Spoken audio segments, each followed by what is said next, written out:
অবশ্যই অত্যন্ত মূল্যবান। আল্লাহ বলেন, ইন্নাল্লাহ মালাইকাতাহু ইউসাল্লুনা আলান নবী ইয়া আইয়ুহাল্লাযীনা আমানু সাল্লু আলাইহি ওয়া সাল্লিমু তাসলিমা। আমি দরুদ পড়ি আমার নবীর উপর, আমার ফেরেশতাগণও পড়ে, হে ঈমানদারগণ তোমরাও পড়ো। তাই আল্লাহ বলতেছেন, কাকে পেটাইতে বলছেন? ইয়া আইয়ুহাল্লাযীনা আমানু, ঈমানদার দিকে বলতেছেন যে ঈমানদারগণ তোমরা দরুদ শরীফ পড়ো। তাই দরুদ শরীফ পড়লেন, 500 মতো দরুদ শরীফ পড়লেন, রাসূলুল্লাহকে নজর দিলেন। এইভাবে জীবনভর দয়াল নবীর দরুদ শরীফ নজর দিয়ে থাকেন তো বহুত ফায়দা হাসিল হবে, বহুত মঙ্গল হবে এবং আপনাদের মধ্যে আল্লাহ সমস্ত রকমের মধ্যে আল্লাহ পুরা করে দিবেন।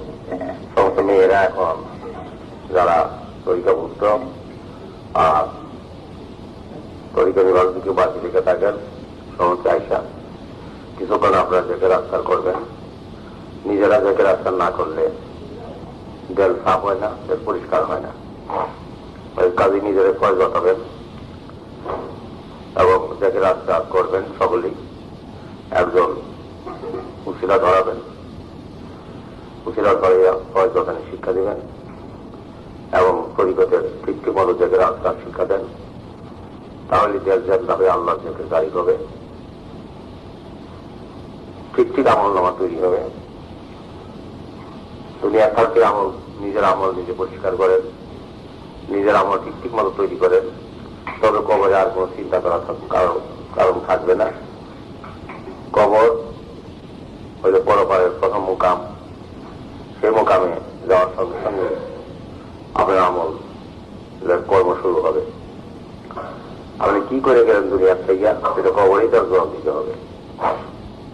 যদি ভালো আমল নিয়ে করতে পারেন তাহলে কবরে অশেষ শান্তির অধিকারী হবেন।